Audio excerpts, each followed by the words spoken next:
security expert Jasmine Opperman is on the line to Newsday. Ms. Opperman, good afternoon to you and welcome. So first of all, up front, how are you assessing this attack in Verulam last night? Good afternoon, Jeremy. I think, again, one should apply caution.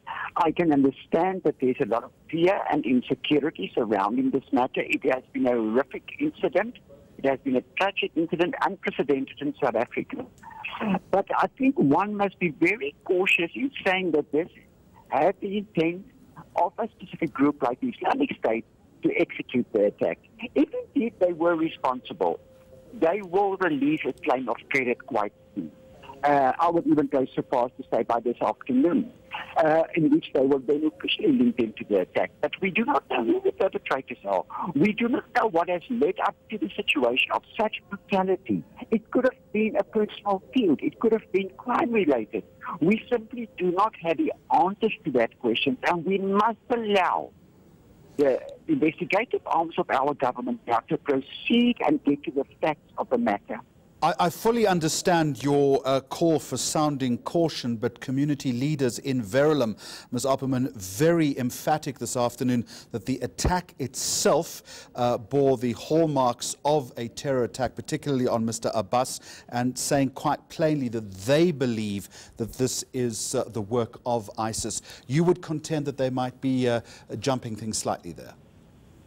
Look, if one looks at the attack, Jeremy, itself, the using of the knife, the slitting of throats, the brutality, even the arson when they left the mosque, if one looks at the Islamic State relying on unsophisticated attacks for some time now, via their propaganda channels, and if one looks at their response to the attack last night on Telegram, it all leads up to a conclusion that, listen, this is automatically Islamic State.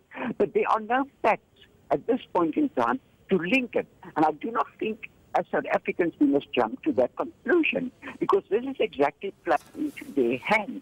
This is the fear and uncertainty they want, they need, they will use in their propaganda messages just to show their presence, irrespective then of having an official claim to credit or not.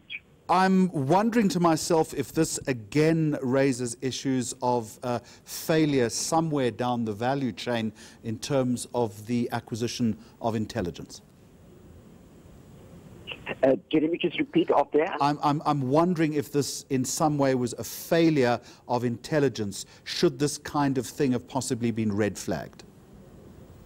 Jeremy, if one looks at the contextual realities in South Africa, if one looks at the influx of foreigners via Mozambique into South Africa that is not documented, there are serious concerns.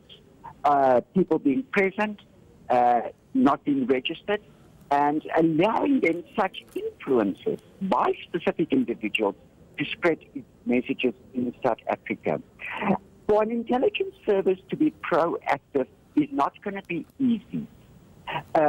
Because of the amateur nature, because we're talking few people here that were then just walking into a mosque and then executing the attack.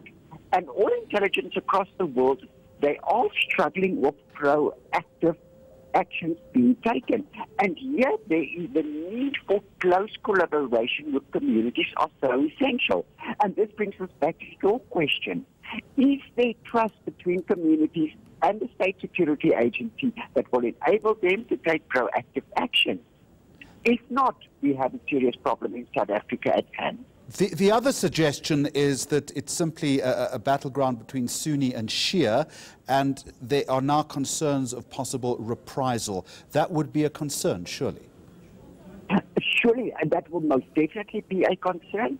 I think one must just be very careful in making it a simplistic analysis that, as the Islamic State is doing, as a case in point, that there's a Sunni-Shia divide. They would like to propagate that simplistic notion across the world. In South Africa, we've never had these tensions. We've never had incidents like this. And now what can lead to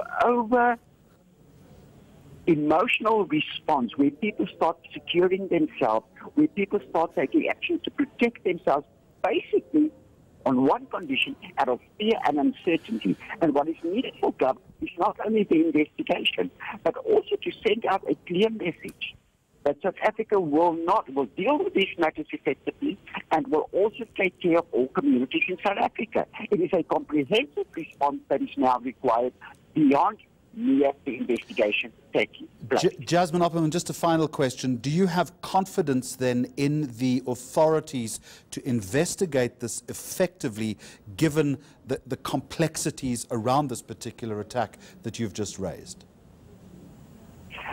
Jane, I don't think we have a choice but to leave it in their hands. My concern relates to one fundamental principle. Do we really understand in South Africa how these organizations work, how their propaganda works, and how they spread their messages and their supporters? And I think that is the concern I'm having, is that if this is not for a case of point right-wing extremism. They both equal in their brutality and in their notions, but this type of extremism is a different animal. And if we do not understand how they function and how they operate, we can find it extremely difficult to counter them on South African soil. We must remember that they are focusing on South Africa, that there has been propaganda related to South Africa. We are not isolated, and we need to inform ourselves by knowledge to be able to counter them effectively. All right. Jasmine Opperman, thank you very much indeed for joining us.